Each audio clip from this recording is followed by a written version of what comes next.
सत्संगत जी, प्यार से कहना धान निरंकार जी। जो बात आती है कि हर कोई अपने आप को इतना इम्पोर्टेंट, इतना ज़रूरी, अपनी खुद की कीमत इतनी ज़्यादा लगा के संसार में रहता है कि और कोई एक श्रेष्ठ नहीं है, हम ही हैं। तो एक जीवन में वो बात कि कैसे अपने जीवन में एक उदाहरण, एक कहानी रूप कि बहुत साल पहले जहाँ एक राजा और उसका वज़ीर, और एक बारी बस वो वज़ीर के मन में बात आई कि हमारे राजा तो बहुत ही विनम्र हैं, ये तो देखते नहीं हैं कि कोई अमीर आया है, कोई गरीब आया है, कोई भी आता है उसकी ओर देख के मुस्कुरा के सर झुका के उसको बहुत ही तहज़ीब से मिलते हैं। तो जब ये बात वज़ीर के मन में आई तो अपने आप को उसने सोचा कि इससे तो मेरी एक इम्पोर्टेंस ख़त्म हो रही है कि मैं ऐसे राजा का वज़ीर हूँ जो हर जगह अपना सर झुका देता है। तो ये कंसर्न, ये बात अपनी जब उस वज़ीर ने राजा के पास रखी कि आप हर एक को इस तरह मुस्कुरा के आदर सत्कार से सर झुका के ना मिलिया करें, ये एक प्रजा पे अच्छा रिफ्लेक्शन नहीं जाएगा। आप महाराज हैं, आप अपना रुतबा ऊंचा, गर्दन ऊंची करके हर एक से मिला किया करें। तो वही राजा फिर उसको कहता है कि आप एक काम कीजिए, अब कोई भी हमारी नगरी में किसी की भी मृत्यु होगी तो एक उसके सर को शरीर से अलग करके बाज़ार में लेके जाइए और क्या मोल डलता है उसका वो बताना। और ठीक उसी प्रकार वज़ीर फिर यही करता है, पर वापस आके वो बात यही कि इसके लिए तो किसी ने कोई दाम नहीं दिया, किसी ने खरीदने की इच्छा भी नहीं रखी। तो राजा वही बात समझाता है कि जिस सर को, गर्दन को अकड़ा के चलने की बात करते हो उसका मोल तो कुछ है ही नहीं। तो इसको एक हर एक के लिए, एक हर एक के प्रति आदर सत्कार में ही झुकाया जाए तो इसका सही मोल डलता है। एक दिल से एक विनम्रता, ये हम्बल होके जब एक हम किसी से भी मिलते हैं, बात करते हैं,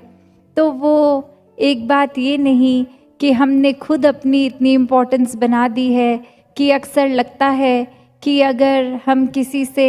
बहुत विनम्रता से मिलेंगे तो उसकी नज़र में तो हम इम्पोर्टेंट ही नहीं बनेंगे। अपनी इम्पोर्टेंस बनानी है तो हर एक से अकड़ के मिलें। तो बात वही जो इस कहानी में सीखी कि कैसे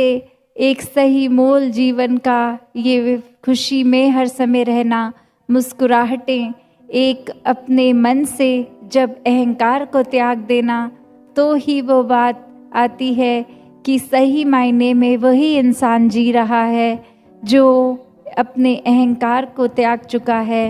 एक विनम्र हो के अपना अस्तित्व, अपनी आइडेंटिटी खो के जब जीते हैं तो फिर इस परमात्मा की आइडेंटिटी ही हमारी बन जाती है। जिस तरह एक पानी की बूंद, अगर चाहे वो नाले में से निकल के नदी में आए या कहीं और से, वो अपनी यात्रा एक पूरी करके बहती बहती इस सागर में आ जाती है, तो वो अपने उस नाले वाली बूंद की अस्तित्व को खो के फिर उसको एक उससे भी ऊपर की उपाधि, एक उससे ज़्यादा कुछ मिल जाता है। उसको सिर्फ़ और सिर्फ अपनी आइडेंटिटी खो के इस सागर में एक में खोते ही वो इतना आदर सत्कार, इतना रुतबा खुद ब खुद ही मिल गया। वरना वो अगर ज़िद पे अड़ी रहती कि नहीं, मैं तो इसी नाले में रहूँगी, मैं विशाल सागर में नहीं मिलूँगी, तो फिर वो वहीं की वहीं अपनी अकड़ में। तो कैसे अपने जीवन में भी अगर हम झांक के देखें कि किस प्रकार एक जीते जी मृत्यु हासिल करनी, कि अपने अहंकार को छोड़ के एक जीते जी जब हम इस विनम्रतापूर्वक जीवन को अपनाते हैं। और वो वही बात जो दासी हर सत्संग में रखती है कि इसको करना संभव कुछ समय के लिए तो तब होता है, कोई दिखावा कर सकते हैं, किसी के सामने अपना इम्प्रेशन अच्छा करने के लिए अच्छे व्यवहार अच्छे बोल कर सकते हैं, पर एक हर समय अंदर से बाहर तक का जो ये यात्रा है हमारी, ये इनसाइड आउट, उसको कैसे हम हर समय अपने आप को अच्छा रखें। वो ही बात जो समागम के लिए जो लाइन हम बार बार सुनते हैं, रूहानियत और इंसानियत संग संग। जब इस परमात्मा के साथ हम अपने मन का नाता जोड़ लेते हैं, इसको देखकर, इसको अपनाकर, जिस तरह मराठी में भी कहते हैं एकला जाना एकला माना एकवा, कि कैसे पहले अपने इस अस्तित्व को जो हमने इतना बड़ा बना लिया है और वाकई में तो उसका मोल कुछ है नहीं, उसको सच में अनमोल करना है तो किसी अनमोल चीज़ के संग से ही वो होगा, और कोई ऐसी चीज़ नहीं जो खरीद के महंगी से महंगी ले लें, कुछ और रूप में नहीं। ये जो भक्तों ने हर समय एक सच्ची दौलत कही है कि ये राम रतन धन, ये परमात्मा, ये सच्चा है, ये अनमोल है, इसकी तो तुलना है ही नहीं किसी और चीज़ के मुकाबले सांसारिक। तो जब इसके साथ अपने जीवन का एक मोल डाल दिया, इससे एकमिक हो गए, तो जीते जी वो मौत मुबारक मौत है कि जब हमारा अस्तित्व ही खो गया तो वहीं एक हर चीज़ भी जीवन से चली गई। तो बात वही कि हम जब तक अपने मनों में इस अहंकार को देखेंगे तो वो जीवन हमारा बिल्कुल ही एक रद्दी के भाव का जीवन है। जब जब हम अपने जीवन को जितना साफ करते जाएंगे इस परमात्मा के साथ जुड़ के, अच्छी सोच, अच्छे भाव, इसलिए क्योंकि दिखावा मात्र नहीं, क्योंकि इससे जुड़े हैं और ये एक साफ चीज़ है, पावन चीज़ है, और इसके साथ जितना जुड़ें तो एक हम बात करते हैं कि कोई क्या सबूत देता है कि अगर वो साफ है, तो जिस तरह एक मैला कपड़ा जब साबुन और पानी का संग कर लेता है तो वो साफ होता ही है, उसी तरह जितना ज़्यादा इस परमात्मा का संग करेंगे, हम सत्संग करेंगे, सेवा करेंगे, सुमिरन करेंगे हम, उतना ज़्यादा हमारे मन का फिर वो मैला कपड़ा साफ होता चला जाएगा, और फिर इस परमात्मा के साथ एक मिक वाली अवस्था कि फिर कोई फ़र्क नहीं कि ये जहाँ अक्सर बात आती है कि मैं और तू, मतलब ये दो लोगों का एक बातचीत हो रही है, तो जब एक इंसान उस तरह कहे कि मैं किसी में एकमिक हो गया हूँ, तो दो एक अस्तित्व नहीं रह गए, फिर वो एक है,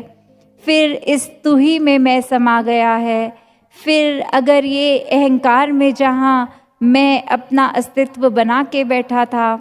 वो अस्तित्व अब तू में घुल गया है, और वो इस तरह जैसे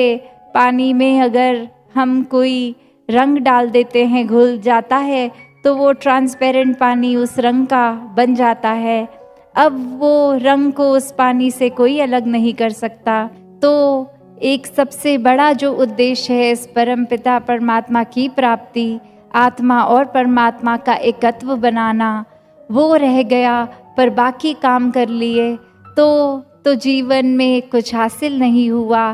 क्योंकि बात वही, दुनिया भर की दौलतें इकट्ठे एक तरफ करके रख दें और परमात्मा ये सच्ची दौलत, तो पलड़ा एक परमात्मा की तरफ वालों का ही भारी। तो कैसे अपने जीवन में हर समय जहाँ हर एक के लिए ये संभव है कि इससे एक मिक होके रह सकें, इसी के रंग में घुल जाएं, ऐसा जीवन, चाहे फिर वो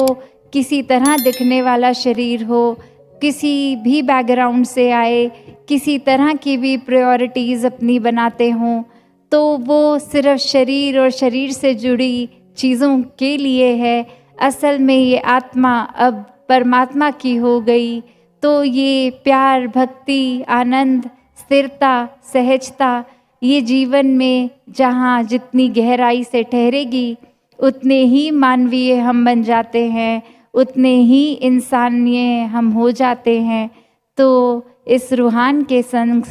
से अपने जीवन में इंसानियत को भी सदैव के लिए जी लें। दातार हर एक पे कृपा कर। प्यार से कहना धन्यवाद जी।